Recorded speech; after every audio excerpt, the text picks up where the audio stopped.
Options का सबसे important leg होगा ये ऑप्शन राइटिंग। अभी तक क्या हुआ, हमने ऑप्शन खरीदा, पैसे दे दिए, लेकिन ऑप्शंस के मार्केट में कहा जाता है, ये एक प्रचलन है, ये एक कहीं ना कहीं जग जाहिर बात है कि इस मार्केट में ऑप्शन राइटर ज्यादा पैसे कमाते हैं जो बेचते हैं। लेकिन बेचने में याद रखिएगा, खरीदने के बजाय बहुत बड़ा रिस्क इन्वॉल्व होता है, तो उसको समझना बहुत जरूरी है और इसीलिए आशीष से आज इस पे बात करते हैं। दीपाली, आशीष, स्वागत है आपका इस शो में। और पहले भी आपने हमारे व्यूअर्स को समझाया है कि ऑप्शंस होते क्या हैं। यहाँ पर रिस्क भी ज्यादा होता है तो पैसे कमाने की क्षमता भी ज्यादा होती है। लेकिन शुरुआत इसी फंडे के साथ करते हैं कि ऑप्शन राइटिंग का पूरा फंडा क्या होता है। जब हम कॉल राइटिंग, पुट राइटिंग की बात करते हैं, ये तमाम जो टर्मिनोलॉजीज होती है, इनके मायने क्या हैं? बिल्कुल दीपाली, नमस्कार। और सभी दर्शकों को, सभी व्यूवर्स को बहुत बहुत नमस्कार। और होप सभी जो पुराने हमने जितने भी कार्यक्रम किए हैं ट्रेनिंग के, वो सभी ने बहुत अच्छे से एंजॉय किया होगा। और आज की जो सीरीज है उसमें जिस तरह के जो डेटा है, हम थोड़ा डेरिवेटिव्स की डिटेल में जा रहे हैं। उसमें सबसे पहले हमने ऑप्शन राइटिंग की, जैसे आप बात कर रहे हैं, तो ऑप्शन राइटिंग को ऑप्शन सेलिंग को ऑप्शन राइटिंग भी कहा जाता है। दोनों ही तरह की राइटिंग हो सकती है, कॉल ऑप्शन की भी राइट हो सकता है और पुट ऑप्शन की भी राइटिंग हो सकती है। तो जैसे अगर हम सबसे पहले कॉल ऑप्शन की राइटिंग की बात करें, तो कॉल ऑप्शन के बायर के केस में हमने कहा था कि उसकी रिस्क लिमिटेड होती है प्रीमियम अमाउंट पर, रिवॉर्ड होते हैं अनलिमिटेड। तो बिल्कुल उसका उल्टा, इसका बिल्कुल विपरीत ऑप्शन सेलिंग में कॉल राइटर के साथ होगा। मतलब यहां पर पे राइटर की जो रिस्क है वो अनलिमिटेड होगी और जो रिवॉर्ड है वो लिमिटेड होगा प्रीमियम अमाउंट तक के। इसका एक छोटा सा एग्जांपल है इंश्योरेंस कंपनी का। तो इंश्योरेंस कंपनी आपसे 10 मान लो एक छोटा सा प्रीमियम कलेक्ट करती है और उसके सामने आपको एक बड़ा कवर देती है। तो कहीं ना कहीं जो रिस्क इंश्योरेंस कंपनी ले रही है वो बहुत बड़ा रिस्क ले रही है, क्योंकि जो प्रीमियम उनको मिल रहा है, समझिए 10,000 रुपए का प्रीमियम कलेक्ट करके अगर से वो 1 करोड़ का आपको कवर दे रहे हैं, तो ये बहुत ही सिग्निफिकेंट रिस्क जो है कहीं ना कहीं इंश्योरेंस कंपनी ले रही है। बट क्योंकि हम देख रहे हैं कि इंश्योरेंस कंपनी बहुत सारे डेटा को एनालिसिस करती है और उसके बाद एक डेटा को चेक करने के बाद ये रियलाइज करती है कि जितने ज्यादा लोगों का जब वो ऑप्शन जब वो इंश्योरेंस करती है तो उतनी उनकी प्रोबेबिलिटी कहीं ना कहीं गलत जाने की कम हो जाती है। और इसी तरह से ऑप्शन राइटर भी इसी तरह के डेटा को एनालाइज करता है और बहुत सारी जो स्ट्राइक प्राइस है उनमें कहीं ना कहीं 75 से 80% जो स्ट्राइक है वो कहीं ना कहीं जीरो पे एक्सपायर होती है एंड ऑफ द एक्सपायरी में, और जिसके चलते option writer end of the day कहीं ना कहीं गेम को विन करता है। इसी तरह पुट राइटर होते हैं। पुट राइटर तभी पुट्स को राइट करते हैं जब वो बाजार में तेजी में होते हैं और उनको लगता है कि एक पर्टिकुलर लेवल के नीचे जो है बाजार या स्टॉक नहीं जाने वाला, और इसी को ध्यान में रखते हुए वो एक आउट ऑफ द मनी या एट द मनी पुट्स को बाजार में बेच देते हैं, क्योंकि उनका मानना है कि बाजार इस पर्टिकुलर लेवल को ब्रेक नहीं करेगा और वो इजीली प्रीमियम को जो है वो कमा सकते हैं। ओके, दीपाली, देखा आपने जो आशीष ने समझाया, सिंपल बात ये थी। जैसे आप एग्जांपल लीजिए निफ्टी का, मान लीजिए निफ्टी 11,000 रुपए है। 11,000 से जब हमने बात की थी ऑप्शन बायर की, जिसको तेजी लगी उसने 11,000 की कॉल ली, और जिसको ये लगा कि 11,000 से चलेगा लेकिन 11,200 के पार नहीं जाएगा, तो उसने वो 11,200 की कॉल बेच दी। उसका मत ये है कि इंडेक्स 11,200 के ऊपर नहीं जाएगा। तो ये हो गया पुट बाइंग और पुट सेलिंग, या सॉरी कॉल बाइंग और कॉल राइटिंग। ठीक उसी प्रकार मान लीजिए कि मैंने 10,800 की पुट बेच दी। इसका मतलब ये है कि मेरा मानना है कि अब 10,800 के नीचे बाजार नहीं जाएगा। तो जो कन्विक्शन है आपका, उसको आप इनवर्स साइड पे खेल रहे हैं। आशीष, लेकिन याद रखिए, जब हम बात करते हैं रिस्क की, तो जरा रिस्क समझाइए इसमें कितना इन्वॉल्व होता है। क्योंकि ठीक है, जिस दिन आपने ऑप्शन बेचा, शाम को आपके खाते में पैसे आ गए, क्रेडिट मिल गया आपको उसके अगेंस्ट, लेकिन इसमें रिस्क कितना इन्वॉल्व है और इस रिस्क को किसको लेना चाहिए? क्या रिटेल को लेना चाहिए ये रिस्क, और लें भी तो कितना?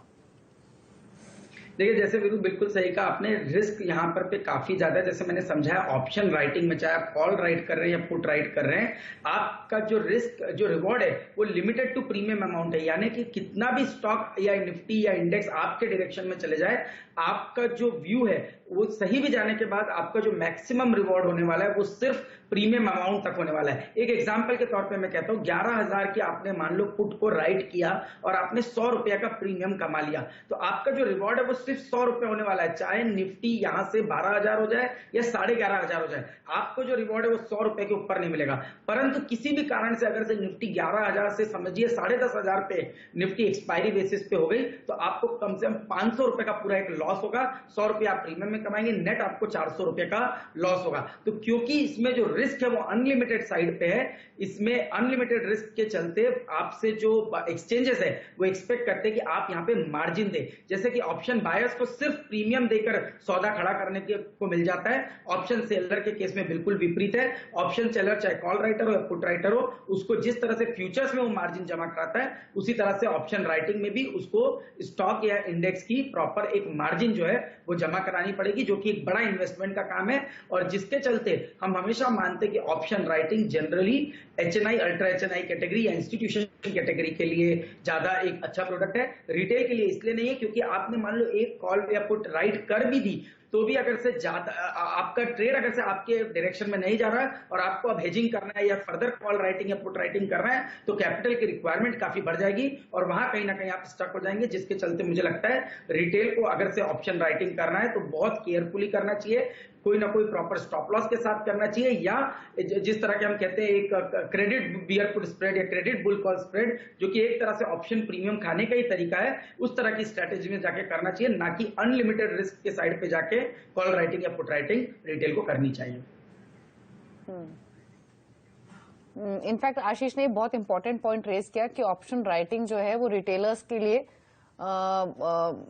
उनको अवॉइड ही करनी चाहिए, क्योंकि यहाँ पे रिस्क बहुत ज्यादा है, प्रॉफिट्स लिमिटेड है, और जैसे कि आशीष ने भी कहा कि अगर ट्रेड आपके हिसाब से विपरीत चला जाता है तो उसको हेज करने के लिए आपको वापस फंड्स की जरूरत पड़ सकती है। तो इसीलिए ऑप्शन राइटिंग, जैसे कि आशीष ने कहा, इंस्टीट्यूशंस के लिए ज्यादा वाज़ेह है। देखिए, वो चरण हम इसके अगले अध्याय में पढ़ेंगे। दीपाली, क्या होता है कि यहाँ पे एक शब्द का मैं जिक्र करना भूल गया, नेकेड ऑप्शन राइटिंग, यानी सिर्फ कॉल ही बेचना या सिर्फ पुट ही बेचना गलत होता है रिटेल के लिए। अगर आप इस कड़ी को समझ गए कि अगर आपके पास किसी स्टॉक की क्वांटिटी है, आपके पास फ्यूचर है लॉन्ग या आपके पास कॉल लॉन्ग है, उसकी कॉस्ट कम करने के लिए जब आपने राइटिंग की हो तो वो रिटेल कर सकता है, लेकिन उसको हमको समझना पड़ेगा, जो कि हम आगे जाके समझेंगे। लेकिन आशीष, एक चीज मैं जानना चाहता हूं कि ऑप्शन राइटर कमाई कैसे करता है? एक कॉल को कब बेचना चाहिए, एक पुट को कब बेचना चाहिए, और इसमें कमाई जनरेट करने का जरिया सबसे अच्छा क्या होता है? सीरीज के 3 पड़ाव होते हैं। जब सीरीज शुरू होती है पहला हफ्ता, फिर आता है मिड वीक्स जिसमें शायद दूसरा और तीसरा हफ्ता आता है, और तीसरा अगर आप देखें और सबसे महत्वपूर्ण चरण होता है closing of A series, expiry of A series, जहां पे प्रीमियम्स बहुत तेजी से गिरते हैं। तो ऑप्शन राइटर को कहां कूदना चाहिए, किस चरण में? जी, तो देखिए, सबसे पहले तो ऑप्शन राइटिंग अगर से आपको करनी है तो बनती कोशिश आपको सीरीज की शुरुआत में ही इसको करनी चाहिए। क्यों करनी चाहिए? क्योंकि इसी समय पे हमने लास्ट सेशन में बात की थी, एक ऑप्शन में 2 तरह के प्रीमियम इंक्लूड होते हैं, एक होता है इंट्रिंसिक वैल्यू और दूसरा होता है टाइम वैल्यू। यहां पर भी जो आप सबसे ज्यादा अर्न करना चाहते हैं वो टाइम वैल्यू करना चाहते हैं, क्योंकि जब आप out of the money call या out of the money put बेचेंगे तो आपको जो मिलेगा वो सिर्फ टाइम वैल्यू मिलेगा, और टाइम वैल्यू ज्यादा रहेगा जब पूरी सीरीज आपकी, पूरी महीने की सीरीज खड़ी है। जैसे जैसे आपकी टाइम टू एक्सपायरी कम होता जाएगा वैसे वैसे ऑप्शन का प्रीमियम कम होता जाएगा, यानी ऑप्शन सेलर को कम से कम प्रीमियम खाने मिलेगा। इसलिए सीरीज की शुरुआत सबसे आइडियल टाइम होता है जब आप कॉल या पुट को राइट कर दें, और अगर से आप उसको शुरू के दौर में आपने अगर से आपका स्टॉक एक रेंज में भी बना रहा तब भी ऑप्शन का प्रीमियम बहुत ही सिग्निफिकेंटली कम होता जाएगा, क्योंकि थीटा करके जो कॉन्सेप्ट है, जो ग्रीक्स में आप देखेंगे, उसकी वजह से ऑप्शन का प्रीमियम हर दिन कहीं ना कहीं कम होता हुआ आपको नजर आएगा। किस तरह से और क्या स्ट्रैटेजी होनी चाहिए? जनरली हम देखते हैं जब आप टेक्निकल यूज करते हैं या आप डेटा को यूज करते हैं और देखते हैं, जैसे भी वीरेंद्र ने बहुत अच्छे से बताया कि 11,000 मान लो 500 पे एक जबरदस्त कॉल राइटिंग आपको देखने को मिल रही है और 11,000 के लेवल पे अच्छी खासी पुट राइटिंग देखने को मिल रही है, तो आप ये कंफर्टेबली सोच सकते हैं कि 11,400 11,500 के बैंड में कहीं ना कहीं बाजार में एक रेजिस्टेंस आएगा। अगर से आप इस समय 11,400 या 11,500 की पुट को 11,400 या 11,500 की कॉल को बेचेंगे तो वो कंफर्टेबल होगा, थोड़ा प्रीमियम जरूर कम मिलेगा, बट उस इवेंट के होने की प्रोबेबिलिटी काफी कम रहेगी, जिसके चलते मैं समझता हूं आउट ऑफ द मनी या एट द मनी कॉल के अंदर में राइटिंग करना चाहिए, और ये राइटिंग जनरली सीरीज की शुरुआत में करना चाहिए। ओके, आशीष, यहां पे मेरा एक और प्रश्न है। हमारे रिटेल जो व्यूअर्स हैं, मैं अक्सर जब निफ्टी की बात करता हूं मॉर्निंग में या फिर कोई विशेषज्ञ बात करता है, वो कहता है 11,500 पे काफी स्ट्रांग कॉल राइटिंग हुई है, इंस्टीट्यूशंस ने 11,500 की कॉल काफी बेची हुई है, और हम ये भी देखते हैं कि उस दिन फिर वो ये पूछते हैं कि मैं कैसे तय करूं कि ये राइटिंग है या फिर बाइंग है। ये सबसे अगर आप देखें क्रिटिकल क्वेश्चन होता है जब कोई पूछता है। Over the period of time, यानी सीरीज के पहले दिन, सीरीज के पहले हफ्ते या फिर दूसरे हफ्ते में आपने उस ओआई को मॉनिटर करा, ये कैसे मैं जज करूं? क्योंकि कोई कहता है कि एक ऑप्शन बायर है तो एक ऑप्शन सेलर भी है, तो ये मैं कैसे तय करूं कि उसमें राइटिंग खड़ी हुई है या उसमें बहुत एग्रेसिव बाइंग है? थोड़ा सा आकलन के लिए, एनालिसिस के लिए। जी, तो देखिए, इसको हम फुटकॉल डिस्ट्रीब्यूशन कहते हैं, और फुटकॉल का डिस्ट्रीब्यूशन किस तरह से हुआ है, किस तरह के ओआई में बिल्डअप हो रहा है, किस स्ट्राइक प्राइस में हो रहा है, इसको देखा जाता है। जनरली आप ये मानेंगे कि कहीं ना कहीं जो ज्यादातर कॉल राइटिंग हुई या पुट राइटिंग हुई, ये जनरली इंस्टीट्यूशंस करते हैं, चाहे वो एफआईआई हो, डीआई हो, या जनरली अगर से कोई एग्रेसिवली करता है तो प्रॉप बुक में करते हैं, यानी कि अल्ट्रा एचएनआई सेगमेंट इसके अंदर एक्टिव होता है। रिटेल कहीं ना कहीं, या जो जनरल एक मध्यम जो निवेशक है, वो कहीं ना कहीं ज्यादातर कॉल या पुट की बाइंग पोजीशन में रहता है, क्योंकि वहां पर पे जो कैपिटल इन्वेस्टमेंट है वो काफी लो है। तो हम कहते हैं कि ज्यादातर जो आप देखेंगे डेटा, वो कॉल या पुट राइटिंग का, वो जनरली इंस्टीट्यूशंस के थ्रू होता है। मोस्टली इसमें एफआईआईज काफी एक्टिव रहते हैं। अब इसमें देखने वाली बात ये रहती है कि ऑप्शन का डिस्ट्रीब्यूशन में हम ये चेक करते हैं कि कौन से ऐसे स्ट्राइक प्राइसेस हैं जहां सबसे ज्यादा ओपन इंटरेस्ट खड़ा है। अगर से हम आज समझिए आज 11,200 निफ्टी चल रहा है और 11,500 11,600 पे आप देख रहे हैं सबसे ज्यादा ओपन इंटरेस्ट की पोजीशन है, तो आप ये कंफर्टेबली मान सकते हैं कि जो स्मार्ट मनी है, बड़े प्लेयर्स हैं, वो मान रहे हैं कि बाजार 11,500 11,600 की बैंड को ऊपर में क्रॉस नहीं करेगा, इसलिए वहां पर पे वो सबसे ज्यादा कंफर्टेबल है। और चाहे वहां प्रीमियम कम भी मिल रहा है तो भी वो वहां मार्जिन पे करके उस तरह के स्ट्राइक प्राइस की कॉल्स पे राइटिंग की पोजीशन कंटिन्यूसली बना रहे हैं। सेम अगर से आप देखिए 10,900 या 11,000 के लेवल पे अच्छी खासी पुट राइटिंग आपको देखने को मिल रही है, यानी बड़ा ओपन इंटरेस्ट की पोजीशन वहां देखने को मिल रही है। तो बड़े ओपन इंटरेस्ट की पोजीशन का मतलब है कहीं ना कहीं बड़े स्मार्ट इन्वेस्टर्स, प्लेयर्स इस पुट ऑप्शन में राइटिंग कर रहे हैं, और उनका मानना है कि बाजार 10,900 11,000 के बैंड को रेस्पेक्ट करेगा, उसको तोड़ेगा नहीं, इसलिए वहां भी लो प्रीमियम होने के बावजूद भी वो इस तरह की पुट ऑप्शंस में राइटिंग कर रहे हैं। तो जनरली हमारा ये मानना है कि जब बहुत ज्यादा ओपन इंटरेस्ट किसी स्ट्राइक पे देखने को मिले, वो एक अच्छा इंपॉर्टेंट सपोर्ट या रेजिस्टेंस के तौर पर काम आता है। और क्योंकि वहां ओपन इंटरेस्ट की पोजीशन बहुत बड़ी है, हम ये मानते हैं कि वहां ज्यादातर समय बड़े निवेशक, बड़े इन्वेस्टर, बड़े इंस्टीट्यूशन ही एक्टिव हैं। तो यहाँ पर ओपन इंटरेस्ट का जो रोल है वो बढ़ जाता है, उस पर गौर कीजिए। लेकिन आशीष ने भी डिस्कशन के दौरान एक वर्ड का इस्तेमाल किया, मार्जिन।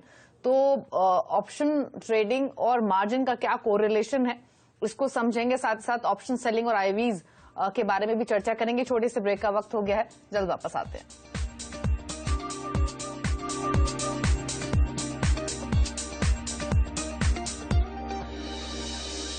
आप देख रहे हैं एफएनओ टेक क्लासरूम। आशीष चतुर्मोथा बने हुए हैं, मेरे सहयोगी वीरेंद्र भी हैं, और हम बात कर रहे हैं ऑप्शंस की। ऑप्शन सेलिंग पर हम स्पेशली फोकस कर रहे हैं, और इसी कड़ी में अब बात करेंगे आईवीज की। और आशीष के पास चलते हैं। आशीष, आईवीज का बहुत इंपॉर्टेंट रोल होता है अगर हम ऑप्शन सेलिंग करते हैं, तो जरा समझाइए कि ऑप्शन सेलिंग और आईवीज का क्या कोरिलेशन है, किस बात का ध्यान देना चाहिए आईवीज के मद्देनजर अगर ऑप्शन सेलिंग कर रहे हैं तो? देखिए, सबसे पहले आईवी मतलब सिंपल भाषा में इम्प्लाइड वोलेटिलिटी, और इम्प्लाइड वोलेटिलिटी का मतलब बाजार में जो उतार चढ़ाव की जो मेजरमेंट करना है, या जो स्पीड या मोमेंटम है, उसको ध्यान में रखते हुए अगर से हम किसी इंडिकेशन के थ्रू ये कह सके कि कितनी प्रोबेबिलिटी या कितना ज्यादा कोई स्टॉक के अंदर में मूवमेंट हो सकता है, तो ये डिफाइन करता है उस ऑप्शन, स्टॉक के ऑप्शन की इम्प्लाइड वोलेटिलिटी के थ्रू। अगर से सरल भाषा में मैं कहूं कि अगर से किसी स्टॉक की इम्प्लाइड वोलेटिलिटी 15% थी 3 दिन पहले, और वो सडनली 25% हो जाए, तो इसका मतलब है इम्प्लाइड वोलेटिलिटी बढ़ रही है। और इम्प्लाइड वोलेटिलिटी का बढ़ने का मतलब है ऑप्शन बायर या ऑप्शन सेलर या ऑप्शन प्लेयर मान रहे हैं कि इस स्टॉक में अब प्राइस का मूवमेंट बहुत शार्प होने की संभावना तेजी से बढ़ रही है। इसका मतलब ये कि अगर से स्टॉक का प्राइस बढ़ने की या घटने की संभावना स्पीड से बढ़ रही है, तो ये किसके लिए सबसे ज्यादा वरीसम है? ये वरीसम है ऑप्शन राइटर के लिए, क्योंकि जो रिस्क ले रहा है वो ऑप्शन राइटर ले रहा है, अनलिमिटेड रिस्क ले रहा है। और अगर से टाइम वैल्यू जिसको खाने के लिए उसने पूरा ये प्रीमियम खाने के लिए उसने ये ऑप्शन राइट किया, अगर से वहां स्पीड से कोई मूवमेंट हो गया, तो वो उसको बहुत बड़ी रिस्क या अनलिमिटेड रिस्क के कैटेगरी में वो चले जाएगा। इसीलिए अगर से आईवीज बढ़ रही है तो कहीं ना कहीं ऑप्शन राइटर के लिए नेगेटिव है, और वो वेट करेगा जब तक आईवीज बढ़ करके एक पर्टिकुलर लेवल पे ना आ जाए, तब तक के ऑप्शन राइटर कहीं ना कहीं ऑप्शन सेलिंग में कंफर्टेबल नहीं होगा। एक लेवल के आने के बाद, ऊपर पे आने के बाद अगर से आईवीज कहीं स्टेबल होने लग जाए ऊपर में, तो ऑप्शन राइटर कंफर्टेबल होगा हाई आईवीज पे ऑप्शन को सेल करने का, क्योंकि अब कहीं ना कहीं प्रोबेबिलिटी है कि आईवी कम होगा और आईवी के कम होते ही ऑप्शन के प्रीमियम में आपको घटोतरी यानी कमी होते हुए नजर आएगी, जो ऑप्शन सेलर के लिए काफी एक कंफर्टेबल पोजीशन है। तो इसका मतलब यह है कि ऑप्शन वोलेटिलिटी जो है वो फ्रेंड है ऑप्शन बायर की, ना कि ऑप्शन सेलर की। ऑप्शन सेलर के लिए कंफर्टेबल पोजीशन तभी होगी जब आईवीज बढ़ चुकी हो, और वहां पर अगर से वो पोजीशन बेचता है, कॉल पुट बेचता है, तो उसके लिए बहुत कंफर्टेबल पोजीशन बाजार बना के दे रहा है। देखिए दीपाली, अक्सर ना कार्यक्रम में प्रश्न आते हैं कि किस पे बेचें, ऑप्शन किस पे बेचें। देखिए, एक तो आशीष ने बात क्लियर कर दी कि आपको पहले देखना है कि बहुत जब लो है आईवीज किसी भी इंडेक्स की या फिर स्टॉक की, तो आपको ऑप्शन बाय करना है, और बहुत हाई आईवीज पे आपको ऑप्शंस बेचना है, क्योंकि ऑप्शंस एक्सपेंसिव हो जाते हैं। मैं आपको एग्जांपल देता हूं, इसी कार्यक्रम में ट्रेडर्स हॉटलाइन में कई बार प्रश्न आता है, सर मैंने आईटीसी की कॉल ली है। आईटीसी एक अच्छा स्टॉक नहीं है कॉल ऑप्शंस को ट्रेड करने के लिए। क्यों? क्योंकि वोलेटिलिटी नहीं है, प्राइस मूवमेंट ही नहीं है, ठीक उसी प्रकार जैसे आप एक कार लेती हैं, कार का इंश्योरेंस आप क्यों लेती हैं? क्योंकि सड़क पे चल रही है, कभी 50 की स्पीड पे चल रही है, कभी 100 की स्पीड पे चल रही है, ठीक है, कभी दाएं मुड़ती है, कभी बाएं मुड़ती है, तो रिस्क है, वोलेटिलिटी है, तो आपने उसका इंश्योरेंस ले लिया, प्रीमियम चुका दिया। जो गाड़ी 1 साल से घर में खड़ी है, उसका कभी आप इंश्योरेंस लेंगे? नहीं लेंगे। तो वोलेटिलिटी, ऑप्शन ट्रेड करना है वोलेटिलिटी के साथ, और हाई आईवीज पे ऑप्शन बेचना है और लो आईवीज पे ऑप्शन खरीदना है। बिल्कुल। तो आईवीज के हिसाब से कैसे आपको ट्रेड लेना है वो आशीष ने समझाया, वीरू ने भी पॉइंट्स ऐड किए। लेकिन आशीष, आपने मार्जिन की बात की थी अभी ब्रेक में जाने से पहले, तो जरा मार्जिन्स के बारे में भी समझाइए। जब ऑप्शन सेलिंग करते हैं तो मार्जिन्स का क्या रिलेशन होता है, और जैसे आपने कहा कि अनलिमिटेड रिस्क यहाँ पर होता है, तो अनलिमिटेड रिस्क के चलते जो मार्जिन की स्थिति होती है वो कैसी रहती है ऑप्शन सेलिंग में? जी, तो देखिए बिल्कुल जैसे हमने कहा था ऑप्शन बाइंग में आपकी risk limited to premium amount है, रिवॉर्ड अनलिमिटेड है। इसका बिल्कुल विपरीत है ऑप्शन सेलिंग में, आपकी रिस्क अनलिमिटेड है और रिवॉर्ड लिमिटेड है सिर्फ प्रीमियम अमाउंट पे। जब आपकी रिस्क अनलिमिटेड है तो ये रिस्क लेगा कौन? क्योंकि एक्सचेंज मान लो आपसे बहुत लो प्रीमियम ले ले, और अगर से आप ऑप्शन सेल करके चले जाओ, कल अगर से आप जो नुकसान है उसकी भरपाई ना करे तो उसकी लायबिलिटी कौन लेगा? इसको ध्यान में रखते हुए ऑप्शन राइटर्स की जो रिस्क है वो अनलिमिटेड, और अनलिमिटेड रिस्क के चलते एक्सचेंजेस ऑप्शन राइटर्स को कहते हैं आपको जितनी फ्यूचर्स में आप मार्जिन पे करते हैं उतनी ही मार्जिन आपको कॉल या पुट राइटिंग के अंदर में देनी पड़ेगी। इसलिए हमने कहा कि कॉल या पुट राइटिंग जनरली बड़े निवेशक करते हैं क्योंकि मार्जिन रिक्वायरमेंट काफी ज्यादा है। एक एग्जांपल के तौर पे मैं आपको कहूं, आज अगर से निफ्टी 11,200 चल रही है और 75 का लॉट साइज है, यानी रफली कहीं ना कहीं 8.5-9 लाख का कॉन्ट्रैक्ट वैल्यू, 9 लाख का कॉन्ट्रैक्ट वैल्यू सबको सपोज कीजिए इंडेक्स की हो चुकी है, और 20% की अगर से मार्जिन की हम बात करें तो 1,80,000 रुपए की मार्जिन की रिक्वायरमेंट आ जाएगी किसी कॉल या किसी पुट को इंडेक्स के बेचने के लिए। वहीं अगर से आप कॉल या पुट खरीद रहे हैं तो शायद हो सकता है आपको 10 या 15,000 रुपए का ही प्रीमियम लगे, बट क्योंकि आप कॉल या पुट राइट कर रहे हैं तो आपकी जो रिक्वायरमेंट है वो मार्जिन के जितनी है, और इन्वेस्टमेंट काफी बड़ा इसमें आपको लगाना पड़ सकता है। तो आपने देखा दीपाली इस एपिसोड में ऑप्शंस कब बेचना है, ऑप्शंस बेचने के साथ साथ अपने इंडेक्स की और अपने स्टॉक की जिसमें आप ऑप्शन बेचना चाहते हैं उसकी आईवीज को मॉनिटर करते रहिए। उसमें वोलेटिलिटी अच्छी होगी तो आपको फायदा भी होगा रिस्क लेने का, और साथ ही साथ मार्जिन्स तो आपको देने ही देने। बिल्कुल। चलिए, इसी के साथ इस शो को समेटने का भी वक्त है। शुक्रिया आशीष, हमेशा की तरह हमारे व्यूअर्स को आसान भाषा में समझाने के लिए एक बहुत ही कॉम्प्लिकेटेड टॉपिक जो कि ऑप्शन से जुड़ा हुआ है। अगले एपिसोड में व्यूअर्स को बता देते हैं कि हम बातचीत करेंगे पीसीआर की पुट कॉल रेशियो, साथ ही बात करेंगे ग्रीक्स की, कि उससे जुड़ी तमाम पहलू आपको समझाएंगे अगले एपिसोड